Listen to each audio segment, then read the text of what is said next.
तो बच्चों, आज हम सीखने वाले हैं नया चैप्टर पृष्ठीय क्षेत्रफल और आयतन। यह चैप्टर हम क्लास 9th में भी पढ़ चुके हैं, क्लास 8th में भी हमने इसके बारे में थोड़ा बहुत पढ़ा हुआ है। फिर से कक्षा 10 में है यह चैप्टर, ठीक है। तो सबसे मुख्य बात तो यह है कि इसमें पृष्ठीय क्षेत्रफल और आयतन निकालना, यह तो होगा ही होगा, साथ में इससे आगे एडवांस चीजें भी होंगी कक्षा 10 में। यहां पर ठोसों के संयोजन भी होंगे। ठोसों के संयोजन मतलब दो ठोसों को मिला के एक नया ठोस जब बनाया जाता है, तो उन आकृतियों के जो नई आकृति बनेगी, उन आकृतियों के पृष्ठीय क्षेत्रफल निकालना और आयतन निकालना, दो चीजें निकालते हैं, ठीक है। फॉर एग्जाम्पल के लिए, जैसे मेरे पास एक आकृति है, यहां पर देखिए, इसे हम घनाभ बोलते हैं। तो पहली आकृति तो यही है, घनाभ, ठीक है। अब मेरे को क्या क्या चीज, घनाभ, ये पृष्ठीय क्षेत्रफल और आयतन की जरूरत क्यों पड़ी? देखो, जब मुझे यह घनाभ बनाना है, यह लकड़ी का बना हुआ है, ठीक है, तो मुझे लकड़ी की जरूरत पड़ेगी, समझ रहे हो बात। अब मुझे कितनी लकड़ी की जरूरत, मुझे कितना बड़ा घनाभ बनाना है या कितना छोटा बनाना है, ठीक है। तो वो चीज क्या कहलाएगा, वो किस पर निर्भर करेगा? उस लकड़ी के आयतन पर। कितना आयतन ले रहे हैं हम लकड़ी का, समझ रहे हो। अगर बड़ी लकड़ी ले रहे हैं तो उसका आयतन क्या होगा? ज्यादा होगा। छोटी लकड़ी ले रहे हैं तो उसका आयतन कम होगा। यानी कि मुझे आयतन की जरूरत पड़ती है, सीधी सीधी बात, इसलिए आयतन इंपॉर्टेंट है, ठीक। दूसरा मेरे को क्या चाहिए बच्चों? इसका पृष्ठीय क्षेत्रफल चाहिए, ठीक है। पृष्ठीय क्षेत्रफल का मतलब यह है कि जिस भाग में इसमें पेंट किया हुआ है, देखो, वो इसका पृष्ठीय क्षेत्रफल कहलाता है। जिसमें भी पेंट किया है, नीला वाला है, जहां जहां भी नीला पेंट किया है, ये तो पेंट तो बाहर किया है ना, लकड़ी तो अंदर है, ठीक है। लकड़ी जो लगी है वो तो इसका आयतन है, समझ लो इस बात को। और जहां हम पेंट किया हुआ है वो इसका क्या है बच्चों? पृष्ठीय क्षेत्रफल बोलते हैं इसमें, ठीक है। अब ये पृष्ठीय क्षेत्रफल दो प्रकार का होता है, देखिए, दो प्रकार का। एक तो वक्र पृष्ठीय क्षेत्रफल है, जिसको कि हम कर्व्ड सरफेस एरिया बोलते हैं, और दूसरा होता है कुल पृष्ठीय क्षेत्रफल, जिसको कि हम टोटल सरफेस एरिया बोलते हैं। अब ये दो चीजें किस पर निर्भर करती हैं? कुछ आकृतियां हमारे पास ऐसी होती हैं त्रिविमी, जिसमें कि जो कि वक्र के रूप में भी होती है, समझ में आ रही बात। दो प्रकार के तल होते हैं बच्चों। एक तल कहलाता है समतल, ठीक है, जैसे ये वाला तल है, देखो, ठीक। यदि मैं इसको एक कॉपी के ऊपर रखूं या टेबल के ऊपर रखूं, ये देखो, ये तो ये पूरा इस पर लुढ़क रहा है? नहीं लुढ़क रहा है। चाहे मैं इसको ऐसे रखूं, ऐसे रखूं, ऐसे रखूं, ऐसे रखूं, ऐसे रखूं या ऐसे रखूं, ये लुढ़क नहीं रहा है। यानी कि इसके जो तल हैं सारे के सारे, इनको तल बोलते हैं, समझ रहे हो। कितने तल हैं? 1 2 3 4 5 6 तल हैं। जो आपके जो लूडो होता है उसमें 6 लिखा तक होती है ना गिनती, क्योंकि वो भी क्या है, घना भी एक प्रकार का घन है वैसे वो, ठीक है, लेकिन तल कितने होते हैं? 6 होते हैं। अब मुझे इनके क्षेत्रफल निकालने होते हैं। यदि मुझे इस घनाभ का क्षेत्रफल निकालना है तो मैं 6 के 6 तलों के क्षेत्रफल, जो कि कैसे हैं? आयताकार, कुछ आयताकार भी हो सकते हैं, कुछ वर्गाकार भी हो सकते हैं, लेकिन सभी वर्गाकार नहीं हो सकते। यदि सभी वर्गाकार हैं तब वो क्या बन जाएगा? तब वो घन कहलाएगा, समझ रहे हो बात। कुछ आयत हैं, ये वर्ग भी हो सकते हैं, वर्ग ऐसा लग रहा है ना, जरूरी नहीं है वर्ग ही हो, लेकिन हो भी सकता है मतलब, तो इससे कोई फर्क नहीं पड़ेगा, ये घना भी कहलाएगा, क्योंकि इसकी लंबाई क्या है? ज्यादा है। लंबाई, चौड़ाई और ऊंचाई, ये 3 चीजें होती हैं, इनको बोलते हैं हम त्रिविमीय आकृतियां, इसीलिए, ठीक है। यदि तीन चीजों में से एक चीज भी अलग है, एक चीज की लंबाई क्या है, अलग है, माना माप अलग है, लंबाई ज्यादा है, भले ही चौड़ाई और ऊंचाई बराबर हो, तब भी वो घनाभि कहलाता है। यदि तीनों अलग अलग हैं तब भी घनाभि कहलाएगा। यदि तीनों बराबर हैं तब घन हो जाएगा। समझ रहे हो बात? यदि लंबाई चौड़ाई और ऊंचाई तीनों बराबर हैं तब वो घन कहलाएगा। तो इसका जो होता है वक्र पृष्ठीय क्षेत्रफल नहीं होगा फिर इसका। समझ रहे हो बात? क्योंकि इसमें वक्र तो है ही नहीं ना, पृष्ठ सारे के सारे जो पृष्ठ हैं वो समतल है। ठीक है, तो घनाभ और घन के लिए ये लागू नहीं होते। समझ गए नहीं समझ गए बात? ऐसे ही घन है, देखिए ये है घन हमारा। देखो इसमें सब बराबर है, लंबाई चौड़ाई ऊंचाई। तो इसको में भी दो चीजों की जरूरत पड़ी होगी। इसको बनाने में लकड़ी कितनी लगी है, वो इसका क्या हो गया, आयतन हो गया। और जिस भाग में इसके पेंट किया हुआ है, देखो लाल वाला पेंट, वो क्या है इसका पृष्ठीय क्षेत्रफल है। तो ये जो घनाभ और घन है, इनके वक्र पृष्ठीय क्षेत्रफल और कुल पृष्ठीय क्षेत्रफल नहीं होते, बल्कि क्या होता है, बल्कि सॉरी वक्र पृष्ठीय क्षेत्रफल नहीं होता है, सॉरी कुल पृष्ठीय क्षेत्रफल होगा इनका। समझ रहे हो बात? और कुल पृष्ठीय क्षेत्रफल कैसे निकालेंगे हम? जितने भी ये समतल भाग हैं इनके क्षेत्रफल निकाल लेंगे।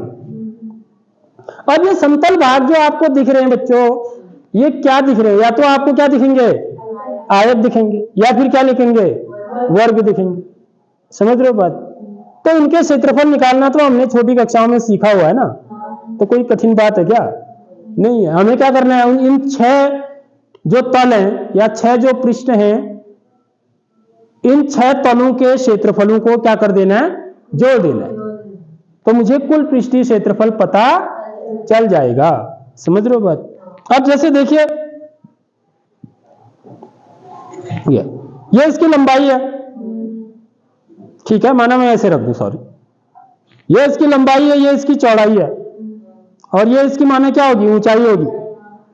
तो इस भाग का जो क्षेत्रफल होगा, यदि मैं ऐसे दिखाऊं आपको तब तो फिर ये ऊंचाई जैसा दिख रहा है ना, लेकिन मैं ये ऐसे है, तो ये लंबाई होगी या चौड़ाई होगी, तो इसका क्षेत्रफल कितना होगा, लंबाई गुणा चौड़ाई। भाई आयत है ना, आयत का क्षेत्रफल कितना होता है, लंबाई गुणा चौड़ाई, तो एल गुणा बी, यानी कि एल बी। ठीक है, अब जो इस भाग का क्षेत्रफल होगा वही इसका भी तो होगा, ये दोनों बराबर होंगे ना, तो ये एल बी होगा तो ये भी एल बी होगा। देखो समझ रहे हो बात? अब देखिए ये एल बी हो गया मेरा, ये वाले नीचे, ठीक है।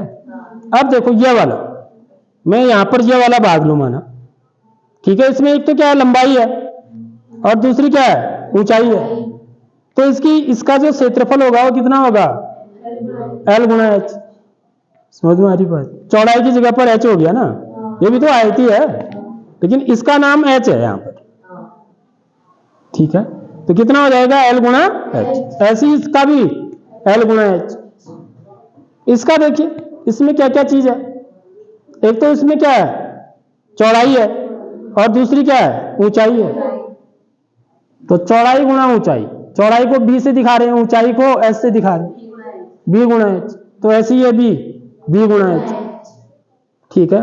तो मेरे एल बी कितने आए, 2, बी एच कितने आए, 2, और एच एल बी कितने आए, 2। तो कुल पृष्ठीय क्षेत्रफल निकालने का सूत्र क्या हो जाता है बच्चों, 2 एल बी धन 2 बी एच धन 2 एच एल। समझ रहे हो बात? तो मैं 2 कॉमन ले लूंगा बाहर, एल बी धन बी एच धन एच। आगे बात समझ में? ये वाला नहीं होता है इसमें, वक्र पृष्ठीय क्षेत्रफल नहीं होता है। और इसका आयतन कैसे निकालते हैं हम? आयतन निकालने का सूत्र क्या होता है बच्चों, लंबाई गुणा चौड़ाई गुणा एल गुणा बी गुणा एच, ठीक है। ये घन इकाई होगा और ये वर्ग इकाई होगा। कौन आयतन का सूत्र है और कौन क्षेत्रफल का सूत्र है, यदि मुझे यह पता करना है तो मैं क्या करूंगा बच्चों, इनकी घातों को जोड़ूंगा। देखिए इसकी घात कितनी है 1, इसकी घात कितनी है, बोले यहाँ पर हम घात वैसे जोड़ते नहीं है, घात तभी जोड़ते हैं गुणा करने में जब आधार समान हो, लेकिन मैं यहाँ पर खाली चेक करने के लिए कह रहा हूँ। यदि आप इन दोनों को जोड़ोगे तो घात जोड़ के इतना आएगा 2 आएगा, इसका भी 2 आएगा, देखो इसका भी 2 आएगा, समझ रहे हो बात। तो घात 2 होती है इसलिए वर्ग इकाई। यहां पर देखो घातों को जोड़ो आप, 1 1 1, ये चर है ना, एल बी और एच क्या है, चर है। इनकी घातों को जोड़ोगे तो 1 2 3, तो घात जोड़ के 3 आएगा। यदि घातों का योग, चरों के घातों का योग यदि 3 आ रहा है तो इसका मतलब ये समझ लेना है कि वो सूत्र किसका है, आयतन का। यदि चरों के घातों को जोड़ेंगे आप और उसको जोड़ के 2 आ रहा है तो ये समझ लेना है कि वो जो सूत्र है वो क्षेत्रफल का है। ठीक बात। तो ये भी एक समझने का एक बहुत अच्छा तरीका होता है। घन का भी वक्र पृष्ठीय क्षेत्रफल कुछ नहीं होता है, ठीक है। अब कुल पृष्ठीय क्षेत्रफल निकालना है, देखो इसमें एल भी ए है, बी भी ए है, एच भी ए ही है, तीनों बराबर है। तो यहां पर मैं एल की जगह पर भी ए रख दूंगा, बी की जगह पर भी ए रख दूंगा, तो बच्चों क्या हो जाएगा, देखिए देखो यहां पर मैं इसका सूत्र जिसको पता है ना, वो जिसको घनाभ के सूत्र पता है वो घन के सूत्र निकाल सकता है। कैसे निकाल सकता है, देखियो एल की जगह पर ए रख दूंगा, बी की जगह पर भी ए रख दूंगा, बी की जगह पर ए, एच की जगह पर भी ए गुणा ए, समझ रहे हो बात। तो 2 ए गुणा ए क्या हो गया, ए स्क्वायर धन ए स्क्वायर धन ए स्क्वायर, तो बराबर कितना हो जाएगा 2 गुणा, अब ये तो समान है ना, सजातीय पद है तो इनको तो हम जोड़ भी सकते हैं। तो ए वर्ग धन ए वर्ग धन ए वर्ग कितना हो गया, 3 ए वर्ग हो गया, ठीक है, गुणा 3 ए वर्ग, तो जो 2 3 6 ए स्क्वायर। देख लो बच्चों ऐसे निकाल लेते हैं, घनाभ के सूत्र से ही घन के सूत्र निकालेंगे। ए वर्ग धन ए वर्ग धन ए वर्ग 3 ए वर्ग हुआ, गाय धन गाय बराबर 3 गाय। ऐसे इसके आयतन का सूत्र ए गुणा ए बराबर, इधर आधार समान है, घातों को जोड़ देंगे, ए की घात, ठीक है बच्चों। तो ये तो हो गया हमारा घन और घनाभ के सूत्र पूरे हो गए, ठीक है। अब आपको याद भी करने हैं, मैं समझा रहा हूं अभी तो आपको। अब आते हैं बेलन पर। देखिए ये जो आकृति आपको दिख रही है बच्चों, ये बेलन है, इसको हम क्या बोलते हैं, बेलन। तो इसमें भी 2 चीजें हैं, ठीक है। एक तो क्या होगा आपका, हाँ, एक तो क्षेत्रफल होगा, एक इसका आयतन होगा। आयतन का मतलब इसको बनाने में कितनी लकड़ी लगी है उसको हम नाप सकते हैं, समझ रहे हो बात, कितनी लकड़ी लगी है इसको बनाने में उसको हम नाप सकते हैं। या ऐसा कोई बर्तन है उसमें कितना अनाज आएगा, कितना पानी आएगा इसके अंदर, यदि यह खोखला होता तो, समझ रहे हो, उसकी जरूरत पड़ती है ना हमको दैनिक जीवन में। आपकी टंकी बोलते हैं हम, देखो बेलनाकार टंकी होती है, ये 100 लीटर की, 50 लीटर की, कैसे बनाया होगा वो लीटर, नापा होगा ना। तो वही ऐसे आयतन निकाला जाता है, जो लीटर है वो क्या है, आयतन है। यहां पर धारिता भी बोलते हैं उसको, धारिता भी बोला जाता है जब हम किसी तरल पदार्थ को रखते हैं, ठीक है। तरल पदार्थ के लिए जो शब्द यूज किया जाता है धारिता किया जाता है आयतन के स्थान पर। तो यहां पर ये बेलन देखिए, अब इसको, इसमें कितने भाग हैं हमें समझना होता है सूत्र याद करने के लिए बच्चों। यहां पर दोनों है इसके, देख लो ये वक्र तल भी है इसका और समतल भी है इसमें, समझ रहे हो। देख लो अब कौन वक्र तल है कौन समतल है। यदि मैं इसको इसके ऊपर रखूं, देखिए ऐसे रखूं माना, देखो ये तो ये जो है ना लुढ़क रहा है, देखो ये लुढ़क रहा है, नहीं लुढ़क रहा है, ये इसका मतलब जिस हिस्से से लुढ़क रहा है वो इसका वक्र तल है, ये वाला वक्र तल है। और यदि मैं इसको ऐसे रख दूं तो देख लो ये नहीं लुढ़क रहा है बिल्कुल भी, यानी कि ये वाला भाग इसका समतल है। ऐसे ही इधर वाला भी देखो, ठीक है, ये भी समतल है। और ये जो समतल भाग है बच्चों, ये आपको कैसे दिख रहे हैं, वृत्ताकार दिख रहे हैं। तो इसका क्षेत्रफल तो मैं बड़ी आराम से निकाल सकता हूं ना, कितना होगा, पाई आर स्क्वायर होता है। वृत्त का क्षेत्रफल पाई आर स्क्वायर होता है, इसका क्षेत्रफल भी पाई आर स्क्वायर। अब ये दो के तो मुझे पता लग गए भाई, ये समतल भाग के क्षेत्रफल मुझे पता लग गए। अब असली है इसका वक्र भाग का क्षेत्रफल निकालना।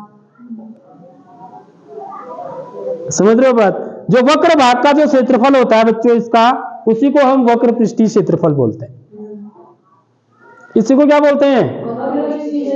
इसी को वक्र पृष्ठीय क्षेत्रफल बोलते हैं। समझ लो इस बात को। वक्र पृष्ठीय क्षेत्रफल में ये वाला और ये वाला नहीं होगा शामिल, यानी कि मैं इधर और इधर यदि पेंट नहीं लगाता हूं तो मैंने जो पेंट लगाया वो कहां लगाया? वक्र पृष्ठीय क्षेत्रफल में लगाया। सर ये पीरियड में ले लेता हूं, फिर इसके बाद आप ले लेना। मेरा वहां 8 में। अच्छा,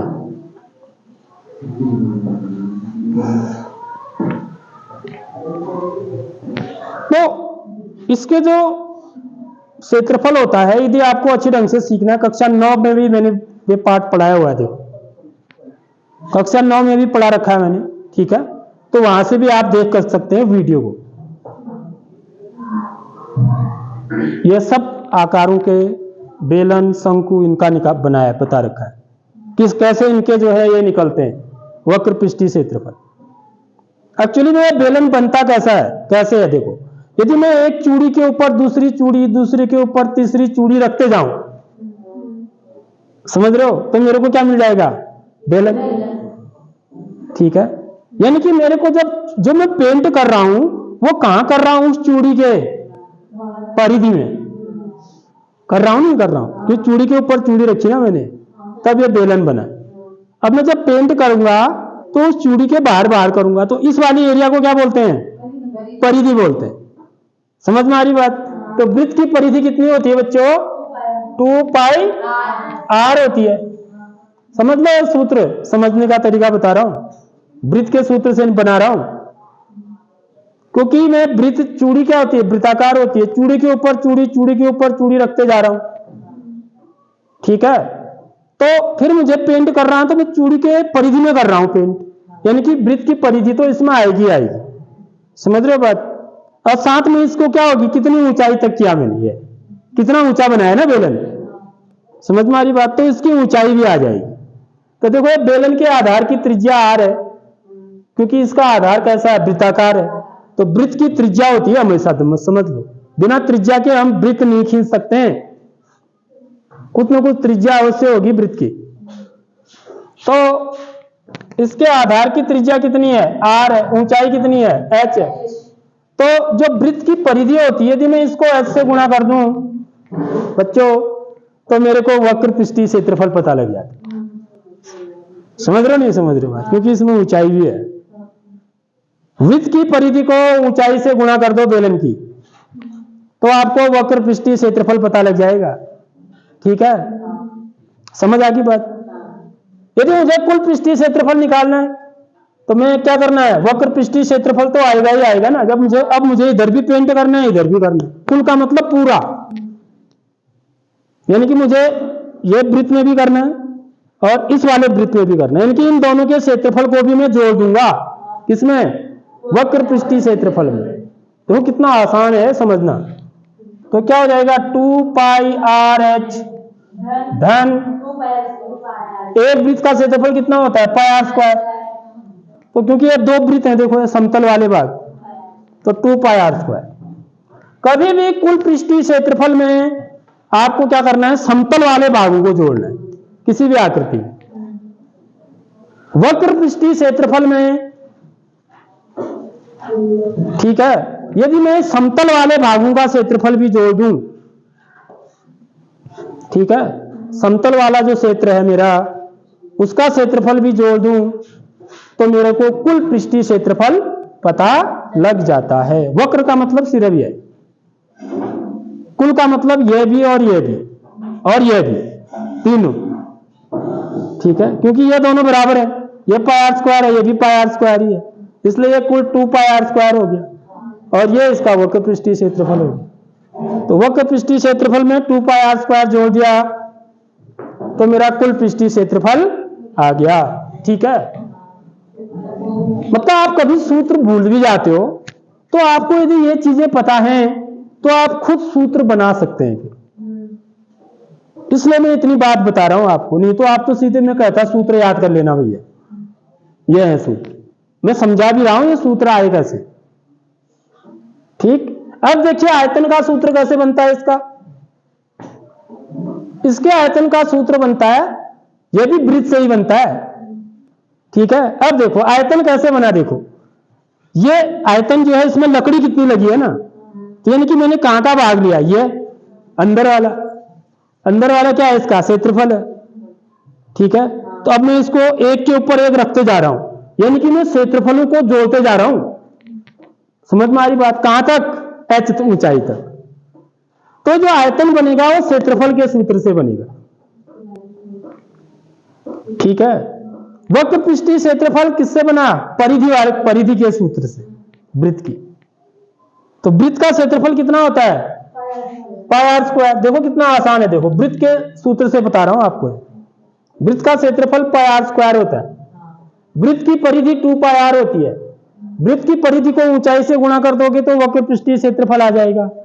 वृत्त के क्षेत्रफल को ऊंचाई से गुणा कर दोगे तो आयतन आ जाएगा। क्लियर बात बच्चों। इसके बाद बच्चों जो अगली आकृति आती है हमारी, देखिए शंकु। देखो यदि हम शंकु का चित्र कॉपी में बनाएंगे तो ऐसे बनाएंगे, लेकिन होता ऐसा है, समझ लो। तो हमेशा इस चीज को दिमाग में रखना है, क्योंकि ये त्रिविमीय आकृतियां हैं और जो हमारा श्यामपट है वो कैसा है, द्विविमीय है। तो त्रिविमीय चीजों को द्विविमीय में बनाना है तो जरा कठिन होता है, उसको समझना पड़ता है देख करके, आकृति को देख करके। तो यहां पर भी देखिए, सबसे पहले तो हम इसके समतल और वक्र भाग को देखेंगे। अब इसमें होती क्या क्या चीजें, इसमें डायमेंशन से क्या क्या होते हैं, समझ रहे हो, पहले उसको देखते हैं। सबसे पहले तो इसका जो आधार है वो सेम ऐसा ही है, गोले जैसे बेलन का है वैसा ही है, यानी कि कैसा वृत्ताकार है। ठीक है, लेकिन बच्चों इसमें ऊंचाई 2 होती है। एक ऊंचाई तो ये वाली है, देखो ये देखो ये एक ऊंचाई है, सीधे स्केल से नापो आप सीधा, समझ रहे हो बात। तो वो ऊंचाई क्या मिलेगी, कम मिलेगी इसकी तुलना में। इस ऊंचाई को हम क्या बोलते हैं, तिर्यक ऊंचाई बोलते हैं। जो सीधी ऊंचाई होगी यहां से यहां तक स्केल से नापोगे उसको ऊंचाई बोलते हैं। देख लो, आधार वृत्ताकार है तो वृत्त की कोई ना कोई त्रिज्या अवश्य होगी। एक इसकी सीधी ऊंचाई होगी, देखो यहां से लेके यहां तक, इसको ऐसे दिखाते हैं। एक इसकी तिरछी ऊंचाई होती है, देखो ये इसको हम तिर्यक ऊंचाई बोलते हैं, इसको एल से दिखाते हैं। स्लैंट हाइट बोला जाता है अंग्रेजी में। ठीक है, अब इसका जो वक्र पृष्ठीय क्षेत्रफल होता है बच्चों, अब यहां पर देखो ये जो कोण बनता है ना, समकोण भी बन रहा है, देख लो बन रहा है ना। यानी कि आपको यदि एच आर और एल में कोई 2 चीजें दे रखी हैं तो हम तीसरी चीज निकाल सकते हैं बाय यूजिंग पाइथागोरस थ्योरम। ठीक है, पाइथागोरस प्रमेय को लगा के, क्योंकि यह समकोण त्रिभुज बन रहा है, तो यदि आपको एल एच और आर में कोई 2 चीज दे रखी होंगी तो हम तीसरी चीज निकाल सकते हैं। यानी कि यदि आपको आर और एच दे रखा है तो हम एल निकाल सकते हैं। ठीक है, तो इसका जो वक्र पृष्ठीय क्षेत्रफल होता है बच्चों, यह होता है पाई आर एल। यह तो आपको याद करना ही पड़ेगा। कितना होता है, पाई आर एल, पाई गुणा आर गुणा एल। पाई गुणा आर आधार की त्रिज्या गुणा तिर्यक ऊंचाई। एच का कोई इस्तेमाल नहीं है इसमें, देख लो। वक्र पृष्ठीय क्षेत्रफल निकालने में एच का इस्तेमाल नहीं है। अब लेकिन कभी कभी प्रश्न में क्या देता है, एल का मान दिया ही नहीं होगा तुमको, किसका मान दे रखा होगा, केवल एच और आर का मान दे रखा होगा, तब भी मैं एल निकाल सकता हूं। ठीक है, किससे, पाइथागोरस थ्योरम से। तो पाइथागोरस थ्योरम के अनुसार क्या होगा, कर्ण का वर्ग एल का वर्ग बराबर क्या हो जाएगा, आधार का वर्ग धन लंब का वर्ग। एल का वर्ग बराबर आर का वर्ग धन एच का वर्ग। तो एल बराबर क्या हो जाएगा, यहां से वर्ग हटाएंगे तो यहां क्या लग जाएगा बच्चों, वर्गमूल लग जाएगा। ठीक है, ऐसे में एल निकाल सकता हूं। आगे बात समझ में। कुल पृष्ठीय क्षेत्रफल निकालना है तो वक्र पृष्ठीय क्षेत्रफल तो आएगा ही आएगा। अब इसमें कुछ और भी जुड़ेगा ना, क्योंकि कुल निकाल रहे हैं, कुल हमेशा ज्यादा होगा। यानी कि किसका क्षेत्रफल होगा कुल में? समतल भाग का क्षेत्रफल। ये मैं पहले बता चुका हूं, इस बात को याद रख लो, दिमाग में बैठा लो। ये इसका देखिए, इसका वक्र भाग कौन सा है? देखो यदि मैं इसको ऐसे रखूं, ऐसे देखो, लुढ़क रहा नहीं लुढ़क रहा है? ये जिस भाग में लुढ़क रहा है वो इसका वक्र भाग है, यानी कि ये वाला भाग। और यदि मैं इसको ऐसे रखूं, देखो अब नहीं लुढ़ के आए, देखो थोड़ा सा हिला भी रहा हूं तो भी नहीं लुढ़क रहा है। तो ये इसका समतल वाला भाग है। और समतल वाला भाग इसका कैसा है? वृत्ताकार है। और वृत्त का क्षेत्रफल कितना होता है? पाई आर स्क्वायर। एक ही है, और इसमें बेलन में दो थे इसलिए 2 पाई आर स्क्वायर जोड़ा, इसमें एक ही है इसलिए खाली पाई आर स्क्वायर। देखो कुल पृष्ठीय क्षेत्रफल का सूत्र तो तुमको याद करने की जरूरत ही नहीं है, सिर्फ समझना है बस। वक्र पृष्ठीय क्षेत्रफल जरूर याद करनी पड़ेगा आपको, ठीक है। कुल पृष्ठीय क्षेत्रफल के सूत्र में आपको क्या समझना है कि बेलन में कितने समतल भाग होते हैं? 2, तो 2 पाई आर स्क्वायर, क्योंकि दोनों वृत्त हैं। इसमें एक ही वृत्त है तो पाई आर स्क्वायर। और इसका जो आयतन होता है बच्चों, ये याद रखो, यदि मेरे पास एक बेलन है और एक शंकु है, ठीक है, यदि इनकी आधार की त्रिज्याएं बराबर हैं, हालांकि इसकी नहीं है, देख लो इसकी नहीं है, ये बड़ा वृत्त है, ये छोटा वृत्त है, क्योंकि नीचे इसको ढक देता ना पूरा है, समझ रहे हो। इनकी इसकी आधार की त्रिज्याएं बराबर नहीं। यदि इसकी आधार की त्रिज्या और इसकी आधार की त्रिज्या बराबर होती और इन दोनों की ऊंचाई बराबर है, लेकिन इनकी ऊंचाई भी बराबर होती, ठीक है, तो इसका जो क्षेत्रफल होता है, इसका जो आयतन होता है, इसके आयतन का 1/3 होता है।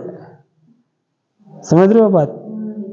यदि इसका त्रिज्या और इसकी त्रिज्या बराबर है, आधार की त्रिज्या और ऊंचाई बराबर है, तो माना ये डिब्बा है एक और एक ये ऐसी कीप है, ठीक है, मुझे इसमें पानी भरना होता, माना ये खोखला होता, तो मुझे 3 बार भरना पड़ता, 3 बार भरने से पूरा भर जाएगा।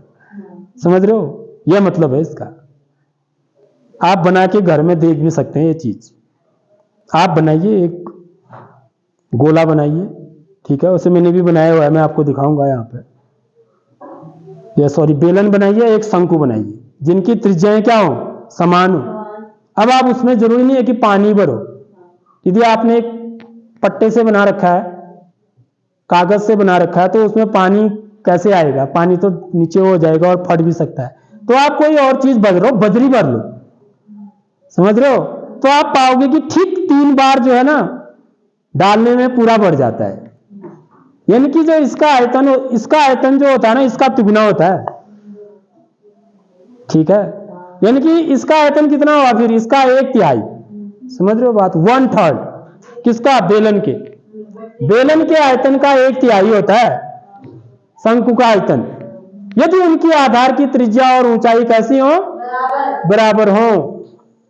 इस बात को याद रख लो, बड़ा आसान है याद करना, नहीं तो कई बार हम भूल जाते हैं। यानी कि आपको यदि बेलन का आयतन पता है तो आप शंकु का आयतन भी याद हो जाएगा। आपको क्या करना है? उसको 3 से भाग दे देना है। समझ रहे हो बात? 1/3 का मतलब उसको 3 से भाग दे देना है। 3 से भाग देने का मतलब 1/3 से गुणा करना भी होता है। तो 1/3 इसी को लिख दो यहाँ पर, पाई आर स्क्वायर। आ गया ये सूत्र भी समझ में? देखो याद करने की सारी ट्रिक्स भी बता रहा हूं मैं। इसके बाद बच्चों अगला आता है हमारा गोला। देखो अभी तुम्हें गोले की बात करूं, यह गोला कहलाता है हमारा, इसको गोला बोलते हैं। कई बार हम चूड़ी को भी गोला बोल देते हैं। चूड़ी गोला नहीं है, हालांकि उसके चित्र जब हम श्यामपट में बनाएंगे तो इसको भी तो ऐसे ही बनाएंगे, गोला भी ऐसे ही बना रहे हैं, चूड़ी भी ऐसे ही बनाएंगे। अब गोले को कैसे बनाओगे? इसमें से बनेगा तो ऐसे ही चित्र ना, क्योंकि अब जी नहीं आकृति है, तो मैंने थोड़ा सा इसको ऐसा कर दिया। देखो इससे पता लग रहा है कि जरा बॉल जैसा है, नहीं तो मैं ऐसा नहीं करता तो ये ब्रिज जैसा दिखता तुमको। अब इससे जरा समझ में आ रहा है कि यार ये जरा मोटा भी है, मोटाई भी है इसमें, देखो ये समझ लो, इसलिए त्रिमी आकृति है। तो इसमें तो समतल भाग है ही नहीं, समझ रहे हो? समतल है कोई भाग इसका? नहीं है। देखिए अगर मैं इसके ऊपर रखूं तो पूरा लुढ़केगा है सब जगह से। ये इसमें कोई समतल भाग नहीं है। इसका मतलब इसमें क्या होने वाला है फिर? अब बताओ। हाँ बिल्कुल सही। इसका वक्र पृष्ठीय क्षेत्रफल और कुल पृष्ठीय क्षेत्रफल एक ही होगा, क्योंकि पूरा ही वक्र पृष्ठीय क्षेत्रफल है इसका, वही कुल पृष्ठीय क्षेत्रफल भी है। जो इसका वक्र पृष्ठीय क्षेत्रफल है वही इसका कुल पृष्ठीय क्षेत्रफल भी है। तो वक्र पृष्ठीय क्षेत्रफल इसका होता है बच्चों 4πr²। वृत्त के क्षेत्रफल को 4 से गुणा कर दो। वृत्त का क्षेत्रफल πr² होता है, उसका 4 से गुणा कर दो, ठीक है?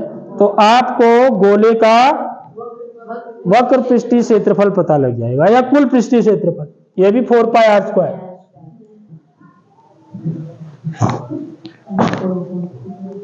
अब इसका आयतन कितना होता है? देखिए इसका आयतन होता है 4/3। देखो यहां भी 3 आ रहा है, यहां भी 3 ही आता है, समझ में आ रही बात? यहां r। अब गोले की जो डायमेंशन होती है बच्चों, वो क्या होती है? त्रिज्या ही होती है मात्र। यदि आपको त्रिज्या पता है तो सब पता है। इसकी त्रिज्या में निकाल सकता हूं भाई, निकाल सकता हूं नहीं निकाल सकता हूं?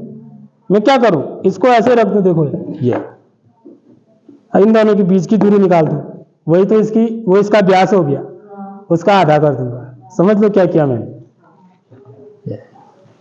यदि मुझे इस गोले की त्रिज्या निकालनी है तो मैं क्या करूंगा, वो देखो ऐसे रख दिया मैंने इसके बीच में, ठीक है? अब इन दोनों के बीच की दूरी निकाल लूंगा, वो इसका क्या होगा?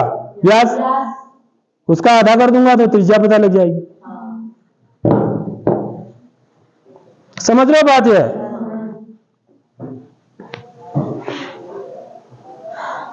इसका जो सूत्र होता है 4/3πr³। देख लो, ये याद रख लो, r²। देखो ये जब भी चरों की घातों का योग 2 होगा तो वो क्षेत्रफल का सूत्र होगा। जब भी चरों की घातों को जोड़ के 3 आएगा, देख लो कहीं भी, वो आयतन के सूत्र होंगे। देख लो 1 2 3, ये तो 3 है ही। देखो इसकी घात 2 है, इसकी घात 1 है, दोनों को जोड़ो 3। समझ रहे हो बात? 2 और 1 3, यहां पर 3 है, 2 तो हो ही नहीं सकता, ठीक है? 2 होगा तो वो क्या होगा फिर? आयतन नहीं होगा, वो आयतन नहीं होगा कभी भी, वो क्षेत्रफल होगा फिर वो। मेरी बात आ रही समझ में बच्चों? अब बच्चों जो बहुत इंपॉर्टेंट होता है अर्धगोला होता है, बहुत ज्यादा इंपॉर्टेंट है अर्धगोला। देखो इस गोले को यदि मैं बीच से काट के 2 टुकड़े बना दूं, ठीक है, ठीक बीच से काट के, तो जो आकृति मुझे मिलेगी ऐसी मिलेगी। इसी को हम अर्धगोला बोलते हैं।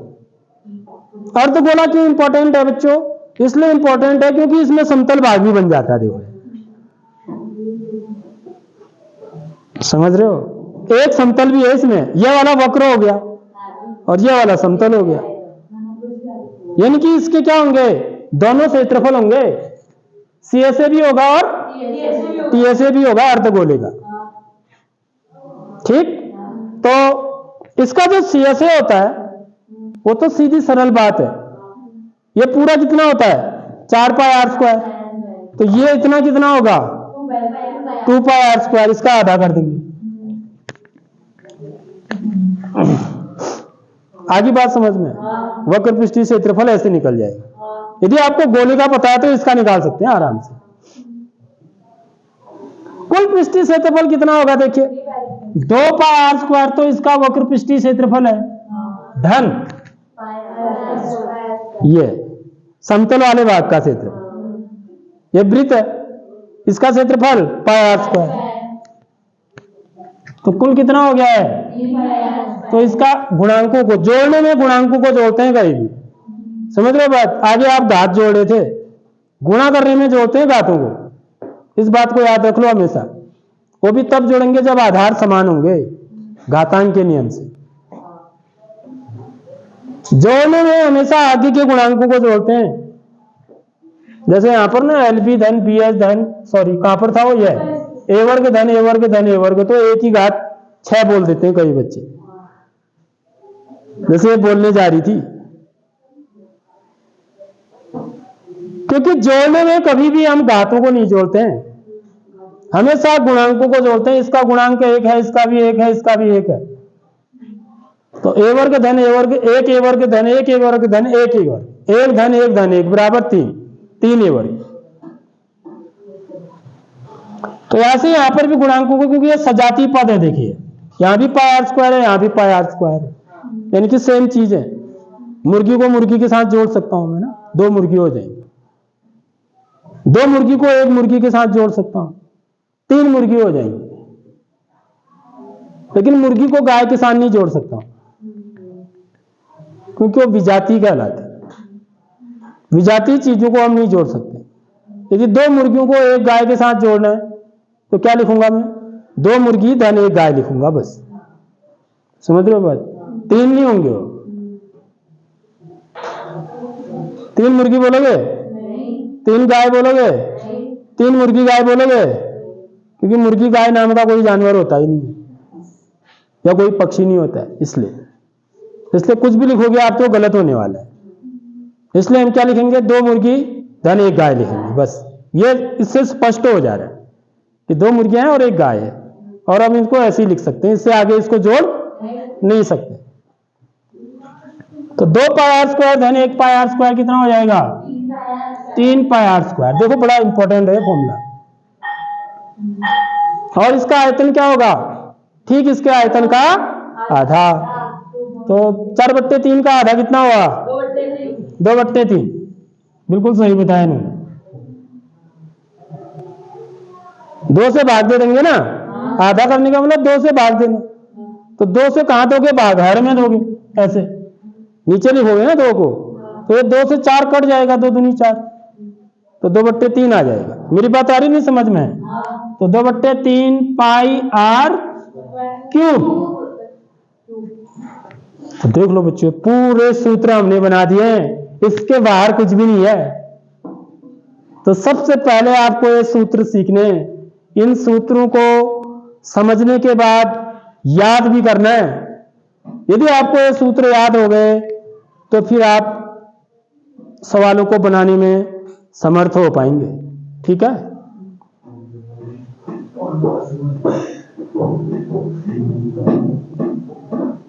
देख लो थोड़ा सा नीचे ये हो गया था।